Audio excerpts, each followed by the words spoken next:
Hello, everybody. I am Lundus01. Welcome back to the Lundus Instructs audio podcast. Again, welcome back. We all missed yesterday. Not having a show yesterday. That was kind of sad, but whatever. We're moving on. We're having one show every week, or one show every other day now instead of every day, since news has slowed. I guess MSNBC took a break yesterday as well because they'll be back on tonight. Expect to see me there. So, anyway, moving on. We got some stuff to talk about today. So, what I mainly want to talk about is kind of what the name of this episode is, and that is business in America. Right now, I mean, you can actually, you can interpret this two ways. You could say business in America as what daily life is like in American roleplay, or you could say businesses, like actual companies here that we've tried to make an American roleplay. So right now, the Department of Commerce and Labor has over 50 official businesses that are registered with them and participate in the American roleplay group. Most of which are news corporations, of course, like the LA Times and all these other places. I mean, I have the business logs pulled up right now in their official Discord. But, and there's only, one law firm. Actually, it's kind of funny.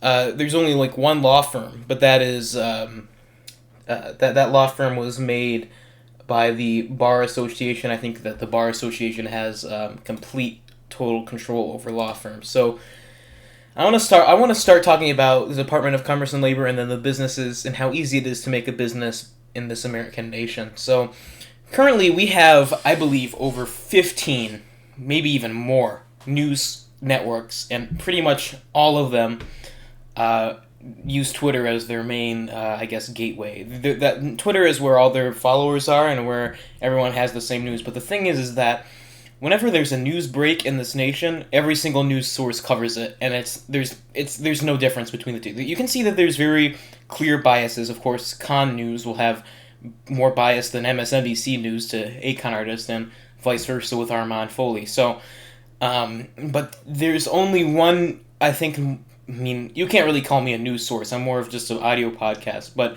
there is only one news source that has shows, that has, honest to God, microphone shows, and that is MSNBC, of course. I've been on there many times. But anyway, so I think that if this nation is to thrive business-wise, that I think that we should be focusing on we should be cutting down the amount of news sources we have, because right now there's just too many. There's just way too many that are just reporting the same things, a lot of which I haven't seen or heard from in the last, 5 weeks. I mean, I haven't heard from the New York Times in a while. I haven't heard from the LA Times in a while. There's a new news source called US News that's pretty much taking over everything nowadays because every other news source has run out of stuff to say. Next to MSNBC, of course. But right now, I think that you should probably advocate for not necessarily getting rid of all these businesses, but at least limiting them, because there are just way too many news sources and a way too little of everything else. There's only one law firm right now, and pretty much all bar certified attorneys are in it. I believe it's Nixon and Namikos. However, the founder of that, William P. Nixon, has been missing in action for the last 3 weeks. So that's pretty much dead as it is right now, and there is no new real law stuff going on in the nation right now except for current cases in the district court. However, if I've been thinking about it, but I think that there needs to be more law. I mean, there needs to be at least one more law firm, because the Bar Association needs to, because that's kind of what the main thing of this group is law. But whatever, moving on.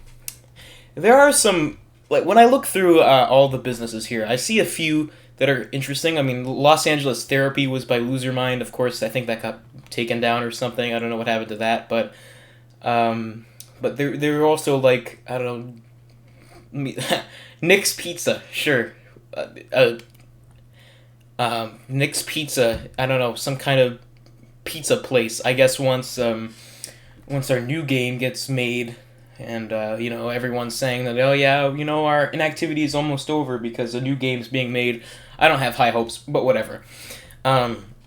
but I think when a new game is made, that'll be in it. I mean, I really want to see a business based American roleplay, because that was one thing that was wrong with NUSA, was that there were no real businesses. It was just everything was government owned on the thing. There was like, I don't know, a few what's it called? Like I think there was a real estate program near the end, but I left near in the Technozo days, so I'm not too sure what was going on there at the end. But we need to have, I don't know, like some kind of real estate company. We need to have. I mean, obviously, I mean you don't want to. I mean, you could pay Robux for a nicer house and in the group, but of course I think that's like the only real way that businesses are going to get any real income is by real estate, or just people wanting to have a cooler house than everyone else. But they're like, I mean, because like what are you going to do with a pizza place? I mean, like no one's going to pay 5 Robux or whatever for a fucking virtual slice of pizza. It's a literal NFT. Anyway, moving on. We just need to. I think that it'd be cool to just, have, like, the idea of just there being businesses on. I mean, like, we want to encourage that kind of thing in our group, but we also need to cut down on all these fucking news sources. Oh my god. Apparently the Bacon Hair Foundation was registered with the Department of Commerce and Labor. That's surprising, seeing as it's literally a scheme for it's a whole conning scheme. It's a whole criminal association. I don't even want to get into it right now. Maybe I have a whole other episode on the Bacon Hair Lives Matter or whatever movement it is. But moving on. Apart from that, I kind of want to take this the other way, like the name of this episode, because it's called Business in America. I just discussed like some of the businesses that are propped up in America right now, but I kind of want to talk to you what it's like right now, just if you haven't been on really recently, or if you're not paying attention to it anymore. Right now, my personal opinion, and I'll say this with a lot of fact involved, is that a con artist, he started out horribly weak. He started out with a weak executive branch, but now that he has seen that all of his picks that were actually good left because he picked horrible people like Lion Claw, he's seeing that, and that he's making better decisions now. Of course, Lion Claw is still in power. I don't know how he is. I mean, if I urge you to watch the latest MSNBC episode. I might even link it in the description of this podcast, because it was such a good episode of showing you how bad Lion Claw is of a White House U.S. staff, or just a person. Anyway. But yeah, he started off with a weak executive branch, and now his legislative branch, his Senate that he's been kind of puppeting, is almost at an end. That there are now elections going to happen soon where his constitutionalist majority will be snapped away. But aside from that, I think Akon Artist is starting to, I don't know, back off a bit. I mean, I haven't really heard from him in the last few days. Of course, things have slowed down, even though a lot of people are on spring break right now, which would be a great time to launch ads, of course, and boost activity. But I don't see I don't see anything happening from Akon Artist. I don't see anything happening from anyone else in this group. So I mean, I'm not gonna call this group dead yet. However, it's getting close, and I think that we need something to happen very quickly to save us. Of course, with MSNBC kind of coming back, I'm sure a lot of people are coming back to the group as well, because everyone liked MSNBC, and that it was kind of a fun thing to see, like, actual televised, like, reports of a group everyone's participating in. So I hope that brings back activity. I hope that Armand Foley can stop being so inactive, and that we can our House can revive, and our Senate can just stop being completely controlled by Akon Artists directly. But aside from that, that's the whole politics side of things. I mean, citizens I see every now and then. I go into public communications in the American Roleplay server, and I see just some citizens that I mean, some of which are prominent, like Losermind, and some of which aren't like other randoms here in this server. But of course, the chats, it surprised me. Like, I thought that this chat was just dead, but no. I mean, the server's still active. People are still talking it. But yeah, it's mainly just Akon Artists coming in and trying to prove other people wrong about I don't know what they think about his presidency. So So yeah. Oh yeah, here's another interesting thing. Trey Namikos, um, one of our, I guess, group administrators, group moderators. I don't know. He's kind of like the funniest moderator. He's like the only moderator that really interacts with anyone else because he posts polls all the time, and some of these polls I'm in, but a lot of them are about Akon artists.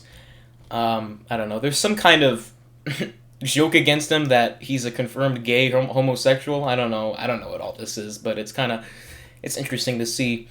I want to give you actually some updated news on the polls that were actually released a few days ago. I kind of talked about Akon artist, his approval ratings, sort of thing.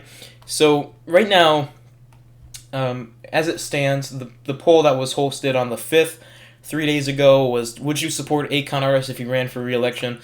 A resounding 5 people voted yes, to 22 other people saying no. Of course, this was not a pinged poll, as I think that they do sometimes, but it's kind of telling to see that people do not support Akon artists anymore. But in complete contradiction to that, the very next poll, actually, I mean the poll right after the next poll, was, do you approve of President Akon artists following the events of the last few days? And again, when I made the episode talking about this, I was like, well, this could be interpreted 2 different ways. You could say, well, he's done some okay things the last few days, and he's done some bad things in the last few days. When I checked on it before, it was 16-16. I think it was completely tied, but now there is one. It's 20-19 in favor. So 20 people support Akon artists, and 19 do not.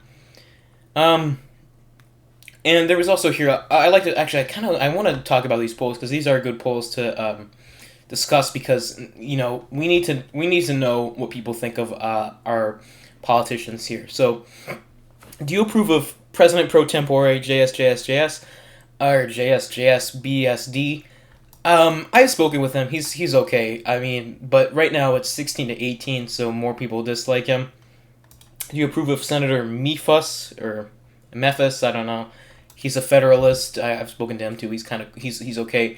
19-4 in favor, so he has a resounding approval rating. And then Trey Namikosi, approve of him. He's the majority whip. He was my majority whip when I was majority leader, and that's 22-6. So, and then there's also this. This is a very important poll here. Was 103315. That was the DoCal secretary that resigned a few days ago.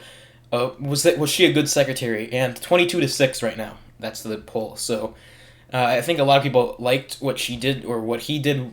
It's not really clear what his gender is, but a lot of people liked that secretary's attempts at fixing the Department of Commerce and Labor. So let me see if there's anything else that's influential. Oh, here's a good one. Would you agree with the statement that Bernard Caldwell was our best president? So keep in mind, we've had 3. We've had Bernard Caldwell. I guess I was around when he was president. Of course, I've been here for a long time, and he was definitely our best out of the 3. But our last 2 haven't been the greatest. Bayan Filipino. I like to shit on Bayan Filipino, but looking back, he was a decent. He wasn't an F president. I think that he was good at what he was good at. Like he sing.